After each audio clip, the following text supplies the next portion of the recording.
നമസ്കാരം, ഞാൻ doctor Anasya M Narayanan. ജ്യോതിഷ പന്തിയിലേക്ക് എല്ലാവർക്കും ഹൃദയം നിറഞ്ഞ സ്വാഗതം. ഓം നമ സൂര്യായ സോമായ മംഗളായ ബുധായ ച ഗുരു ശുക്ര ശനിപ്പക്ഷ്യ രാഘവേ കേതവേ നമ. ഈ വരുന്ന 29-ാം തീയതി, അതായത് മാർച്ച് മാസം 29-ാം തീയതി വളരെ ഇമ്പോർട്ടൻ്റ് ആയിട്ടുള്ള ഒരു മിറാക്കിൾ ഡേ ആണ്. എന്താണെന്ന് ചോദിച്ചിട്ടുണ്ടെങ്കിൽ, നമ്മുടെ ശനീശ്വരൻ കുംഭം രാശിയിൽ നിന്നും മീനം രാശിയിലേക്ക് വരികയാണ്. അപ്പോൾ നമുക്ക് കണ്ടകശനി എന്താണ് എന്ന് നോക്കണം. അതേപോലെ തന്നെ മേടം രാശി മുതൽ മീനം രാശി വരെ ലഗ്നമായി വരുന്നവർക്ക് ശനീശ്വരൻ്റെ ഭാവമാറ്റം ഇല്ലെങ്കിൽ രാശി പകർച്ച ഏതൊക്കെ രീതിയിലാണ് അനുഭവയോഗ്യമായി വരേണ്ടത് എന്ന് പരിശോധിക്കേണ്ടതായിട്ടുണ്ട്. അപ്പോൾ നമുക്ക് അതിനു മുമ്പായി ലഗ്നം എന്താണ് എന്നറിയണം. ഈ മേടം രാശി ലഗ്നമായി വരുന്നവർ എന്ന് പറയുമ്പോൾ നിങ്ങൾ സ്വന്തമായിട്ടൊരു ജാതകം പരിശോധിക്കുന്ന സമയത്ത് എന്താണ് ലഗ്നം എന്ന് അറിഞ്ഞിരിക്കണം. അങ്ങനെ വരുമ്പോൾ മേടം എന്ന് അടയാളപ്പെടുത്തിയിരിക്കുന്നതിൻ്റെ താഴ്വശത്തായിട്ട് ലാ എന്നോ ലഗ്നം എന്നോ അടയാളപ്പെടുത്തിയിട്ടുണ്ടാവാം. ഇതിനെയാണ് നമുക്ക് ലഗ്നം എന്ന് പറയുന്നത്. ഇനി നമുക്ക് നോക്കേണ്ടത് എന്താണ് കണ്ടകശനി എന്നാണ്, അല്ലെ? ശനിയുടെ രാശി പകർച്ച വരുന്ന സമയത്ത് അല്ലെങ്കിൽ കണ്ടകശനി ഏതൊക്കെ നക്ഷത്രക്കാർക്കാണ് അത് അനുഭവത്തിൽ വരുന്നത്, അതേപോലെ എന്തൊക്കെയാണ് അതിൻ്റെ പരിഹാരങ്ങൾ, ഇതൊക്കെ അറിയണമെങ്കിൽ നമുക്ക് കണ്ടകശനി എന്താണ് എന്നറിയണം. വീഡിയോ സ്കിപ്പ് ചെയ്യാതെ മുഴുവനായിട്ടും കണ്ടാൽ മാത്രമേ നമുക്ക് പരിഹാരങ്ങൾ ഉൾപ്പെടെയുള്ള കാര്യങ്ങൾ മനസ്സിലാവുകയുള്ളൂ. ഒരാളുടെ ജാതകത്തിൽ ചന്ദ്രൻ നിൽക്കുന്ന രാശിയിൽ നിന്നും 1, 4, 7, 10 എന്നീ രാശികളിൽ ശനീശ്വരൻ എത്തുന്നതിനെയാണ് കണ്ടകശനി എന്ന് പറയുന്നത്. അപ്പൊ നമുക്ക് നോക്കാം. മേടം ലഗ്നമായിട്ട് വരുന്ന ഒരാൾക്ക് മീനം രാശി, മിഥുനം രാശി, കന്നി രാശി, ധനുരാശി, ഈ രാശികളിലെ നക്ഷത്രക്കാരാണ് ഏറ്റവും കൂടുതൽ ശ്രദ്ധിക്കേണ്ടത്. അപ്പം ഈ രാശികളിൽ വരുന്ന നക്ഷത്രങ്ങൾ ഏതൊക്കെയാണ് എന്ന് നമുക്ക് നോക്കാം. അതേപോലെ തന്നെ എന്തൊക്കെയാണ് ഫലങ്ങൾ എന്നും നോക്കാം. മീനം രാശിയിൽ വരുന്ന നക്ഷത്രക്കാർ പൂരുരുട്ടാതി, കാല്, ഉത്രട്ടാതി, രേവതി. അടുത്തത് മിഥുനം രാശിയിൽ വരുന്നതാണ് മകയിരം, അര, തിരുവാതിര, പുണർദം, മുക്കാല്. ഇനി അടുത്തത് കന്നി രാശിയിൽ വരുന്നതാണ് ഉത്രം, മുക്കാല്, അത്തം, ചിത്തിര, അര. ഇനി വരുന്നത് ധനുരാശിക്കാരാണ്. മൂലം, പൂരാടം, ഉത്രാടം, കാല് എന്നീ നക്ഷത്രക്കാർ വളരെയധികം ശ്രദ്ധിക്കുക.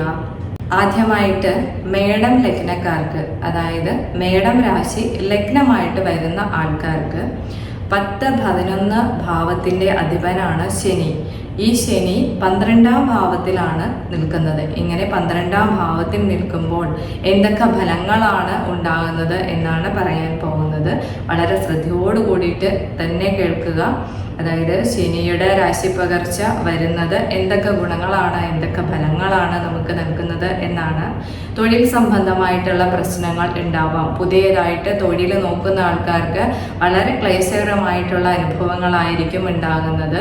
ഇനി സ്ഥാനമാനങ്ങൾ ആഗ്രഹിക്കുന്ന ആൾക്കാർക്ക്, അതായത് ബഹുമാനമൊക്കെ ആഗ്രഹിക്കുന്ന ആൾക്കാർക്ക്, അവർക്ക് കുറച്ച് ഉയർച്ചയിലേക്ക് പോകണം എന്നൊക്കെ ആഗ്രഹിക്കുന്ന ആൾക്കാർക്ക് വളരെ ബുദ്ധിമുട്ടായിരിക്കും പുതിയ സ്ഥാനത്തിലേക്ക് കയറ്റം കിട്ടാനായിട്ട്. ജോലി സംബന്ധമായിട്ട് നല്ല രീതിയിലുള്ള ബുദ്ധിമുട്ടുകളും ക്ലേശങ്ങളും അനുഭവിക്കണം. പുതിയതായിട്ട് തൊഴിൽ നോക്കുന്ന ആൾക്കാർക്ക് ഈ ഫലങ്ങൾ തന്നെയാണ്. ഇനി കേസ്, വഴക്ക് ഇങ്ങനെയുള്ള ആൾക്കാർക്കൊക്കെ നല്ല രീതിയിലുള്ള കാര്യതടസ്സങ്ങളും പല രീതിയിലുള്ള ബുദ്ധിമുട്ടുകളും ക്ലേശങ്ങളും ഒക്കെയാണ് അനുഭവയോഗ്യത്തിൽ കാണുന്നത്. പ്രമോഷൻ, ലാഭം, വാടക വരുമാനം ഇങ്ങനെയൊക്കെയുള്ള കാര്യങ്ങളിൽ പല രീതിയിലുള്ള ക്ലേശങ്ങളും.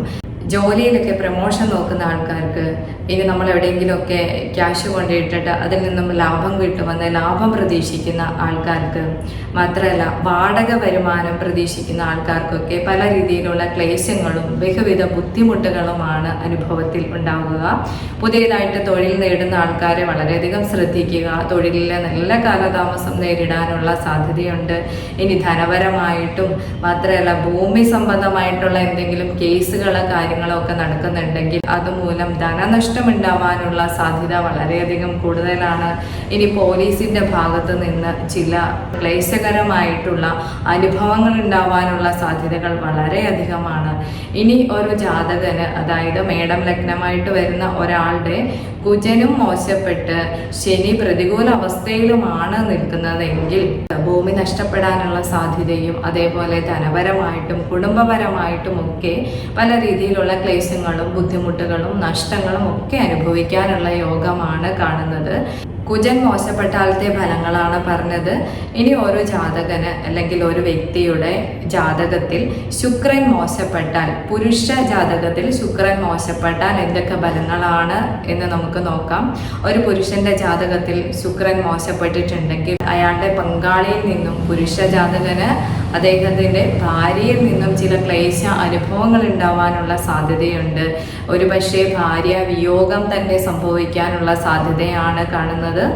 ശനി ജാതകത്തിൽ മേടം ലഗ്നത്തിൽ നീചസ്ഥിതികനായി നിൽക്കുന്ന ഒരു വ്യക്തിക്ക് ഭരണി നക്ഷത്രത്തിൽ ശനി നിൽക്കുക കൂടി ചെയ്താൽ അപ്രതീക്ഷിതമായിട്ടുള്ള മരണം സംഭവിച്ചേക്കാം.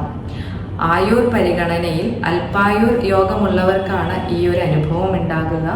മാത്രമല്ല, ദശ ശനി ശുക്ര ബന്ധം വരികയോ 10ാം ഭാവമായിട്ട് ബന്ധം വരികയോ ചെയ്താലാണ് ഈ ഫലങ്ങൾ നമുക്ക് ഉറപ്പാക്കാൻ പറ്റുകയുള്ളൂ. മേൽ പറഞ്ഞിരിക്കുന്ന യോഗങ്ങളെല്ലാം തന്നെ ശനി മോശമായിട്ടുള്ള വ്യക്തികളും കണ്ടക ശനി ഉള്ളവരും അനുഭവിക്കേണ്ട ക്ലേശങ്ങളും ദുരിതങ്ങളും ഒക്കെ തന്നെയാണ്. അടുത്തതായിട്ട് പരിഹാരങ്ങളാണ്.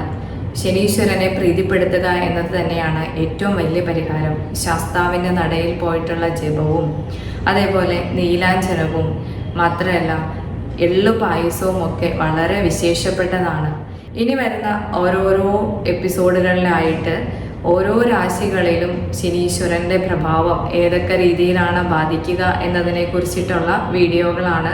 വളരെ സിമ്പിളായിട്ടും നിങ്ങൾക്ക് മനസ്സിലാവുന്ന രീതിയിലും ശ്രദ്ധിക്കേണ്ടതായിട്ടുള്ള നാളുകാരും അതേപോലെ അതിനു വേണ്ടിയിട്ടുള്ള പരിഹാരങ്ങളും ഒക്കെ കൂട്ടിച്ചേർത്തിട്ടാണ് ഓരോരോ എപ്പിസോഡുകളും നിങ്ങൾക്ക് മുമ്പിലായിട്ട് അവതരിപ്പിക്കുന്നത്.